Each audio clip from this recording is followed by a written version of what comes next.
Steve Avery knows that Barb Janda was selling her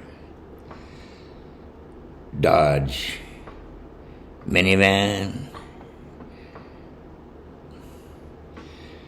No, Steve Avery knew that Barbara was selling a Plymouth Voyager. So why would Stephen Avery call Auto Trader and tell them that his sister is selling a Dodge minivan?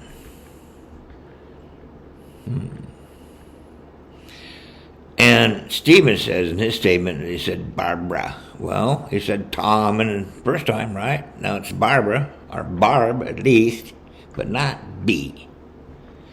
Okay.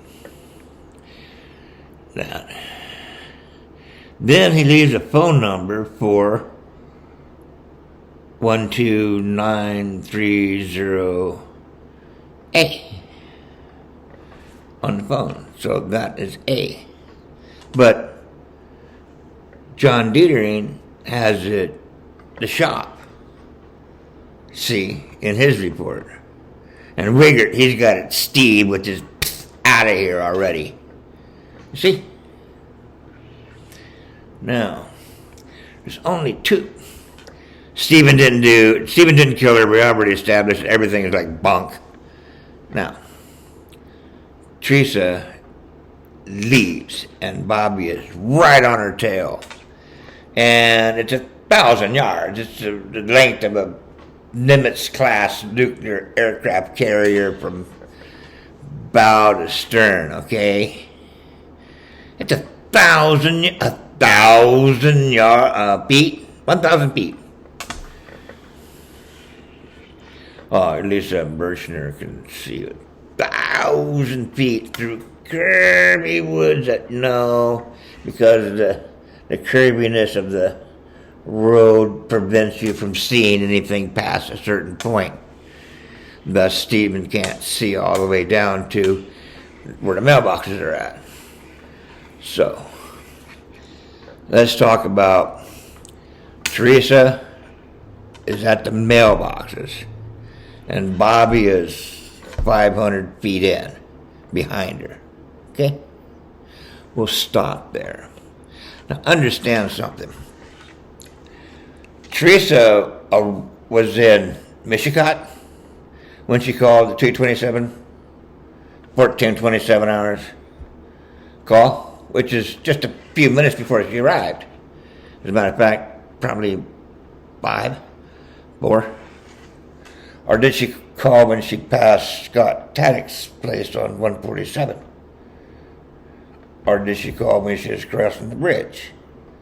Where along the route did she call? She knows she's going to Avery's Auto Salvage. There's the address right there. So there's no need to call that phone to tell them that I don't have the address and I can't make it. And it'll be after 2.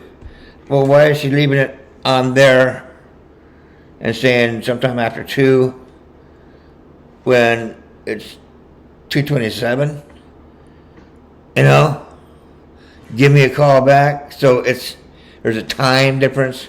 If she's going to do that, then she's going to call. Where's she going to call from?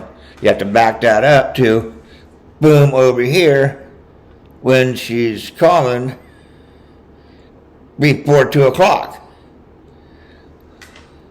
Sometime after 2, she's making this phone call at noon or something, not 2:27 in the afternoon, 14:27. Now, the call is not corresponding with the time of day. It has to be earlier. Turn your clocks back, Okay? So it's not sequenced. What she's saying is not sequenced with the time of day. Morning, noon, afternoon, it's behind. That's what it is. It doesn't make no sense. How can she call? The timing is out with what she's saying. 1. 2, doesn't have your address. Well, that's not true. She's got her address. This can't be. That phone number cannot be in the way and on that machine the way it came in. Timestamped. That's a pre-recorded call. That's pre-recorded. And it's pre-recorded to give the off time and date, all right, to when she made it. That's pre-planned. So they used her phone at that time to make this call, and Teresa's saying this is a coded message. 1. So she's held by her captors, and she's made to say this before she gets there. No, she shows up. Hi, Steve. This is before she shows up. Therefore, it's a planned event that could use a little bit of touch-up around the edges, you know what I mean? Because in screenplay, it's going to say, what the hell is going on here? So that doesn't work out. Next. Who does not know that Barb's selling a Plymouth Voyager? Bobby? He knows it's a Plymouth Voyager. You know? Stephen, again, he knows it's a Voyager. So whoever called in was relying upon Barb Janda to tell him, because it was a guy, what she's selling. And Barb says it's a Dodge minivan. So whoever it is that calls in a Dodge minivan, which gives them up. They didn't know it wasn't a Dodge minivan. They didn't pay attention. Or he was told to say that so that they wouldn't convict Stephen Avery. See? And the cops would jump to conclusions, and it's part of this sting operation to catch crooked cops. You know? So only one of two things can be happening here with Barb. 1, Scott's holding a gun to her head and saying, you better say this. Or 2, Scott's in on it, Barb's not. Or Barb's in on it, Scott's not. Scott and Barb are in on it. It leads to the doorstep of Scott and Barb. Send that in. But we got something else. We got Earl. Could have called it in. It could be Tom that called it in. It could be... How many people's got the phone number for that? All of them, except for Scott, would know that it's a Plymouth Voyager. And all of them would know that they can put in Dodge minivan as a code so that Stephen Avery wouldn't be framed as a part of the sting operation being operated by Rob Herman, Lieutenant Lane, Andy Colburn. See, it's one of those. So if Teresa's being kidnapped, for real, she would be kidnapped at the mailboxes, at the bus stop. By who? Well, Ryan Hillegrass. Okay. Maybe Ryan and Scott Boulder. But Mike Halbach has to have a place to be. See. So what's the background of this? Or it could just be Scott, or it could be, Ryan Hillegrass at the bottom, and Bobby Dassey at the top, and Teresa in the middle. And if Teresa didn't want to go, then you would have scratches on Bobby's back and scratches on Brian Hillegrass's hand. Okay? Where is he? Where's his alibi, right? Now, if Teresa wanted to get the hell out of there, then she would just switch vehicles with Bobby. Let's see. She'd stop her 6 Street RAV4. Bobby would stop his black and red Blazer. They'd switch, and then Bobby would drive Teresa's vehicle, and Stephen would see Teresa's vehicle but wouldn't know who was driving it. And then it took this way, and Bobby's right on his ass, Teresa's now on his ass, and then she turns south and goes this way. There's the switcheroo. So either they're in cooperation with, or they're in the commission of a crime. Now, why would the sheriff shoo off Teresa's 5 girlfriends that has seen her with the 6P3, the same as the artist in the computer-generated art 6P3 in the garage, which is another coded message to say, hey, they would shoo them off and go with,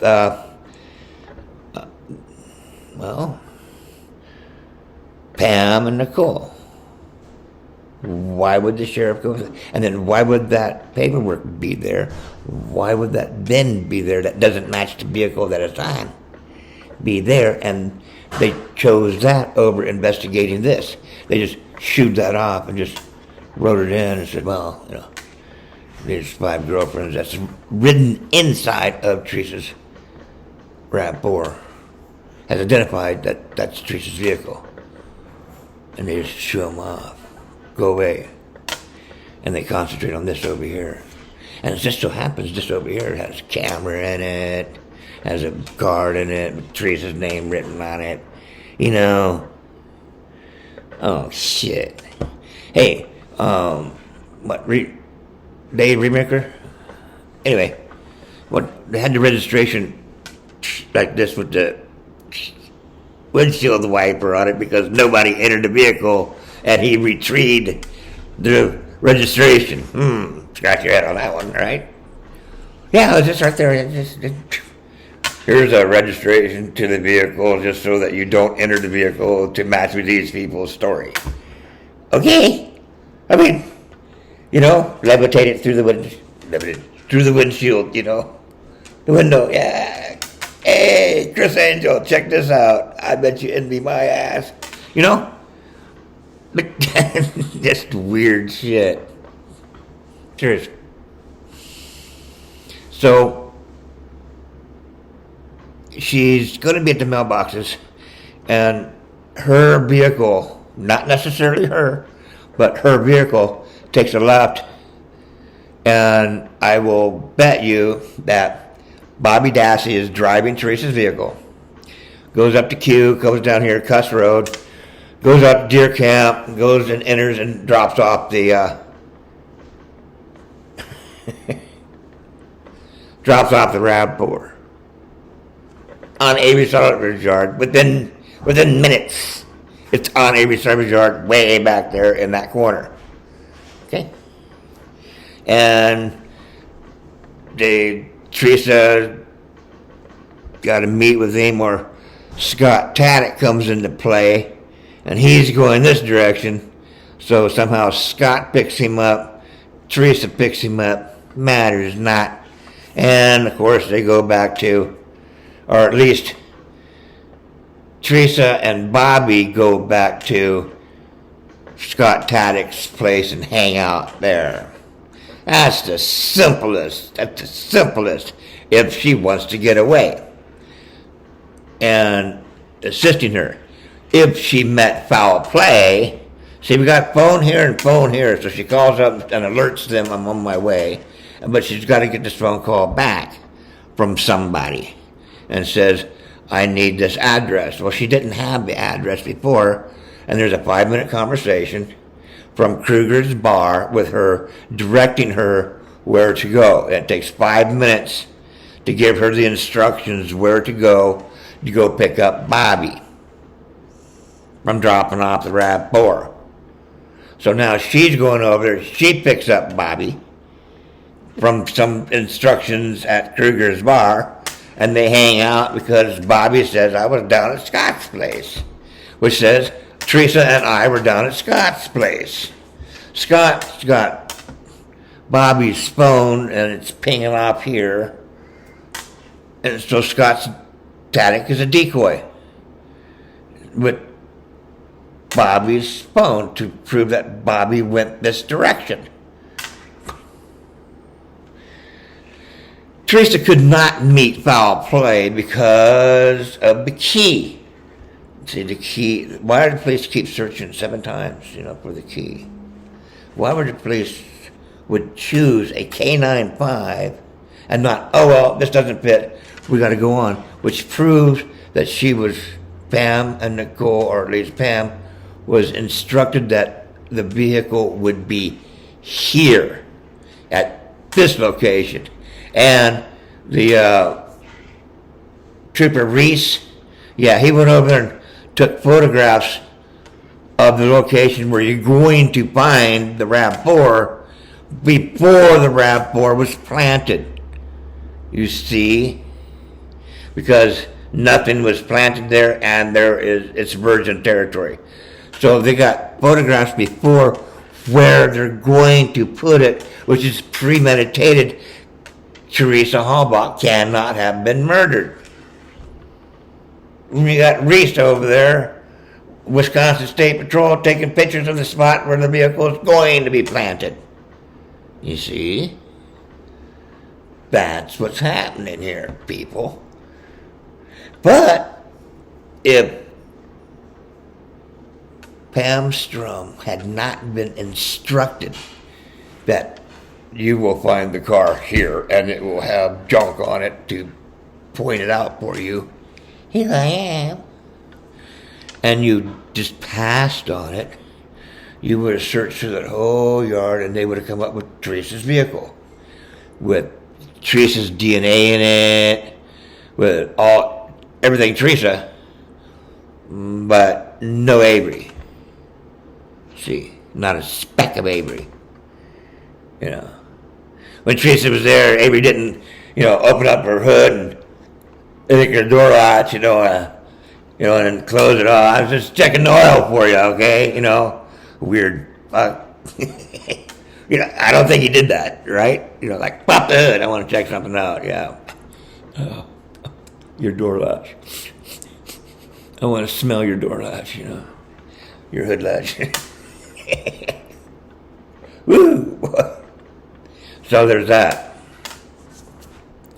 Teresa can't be dead because there's too much law enforcement involvement in a sting operation to sabotage the framing of Stephen Avery.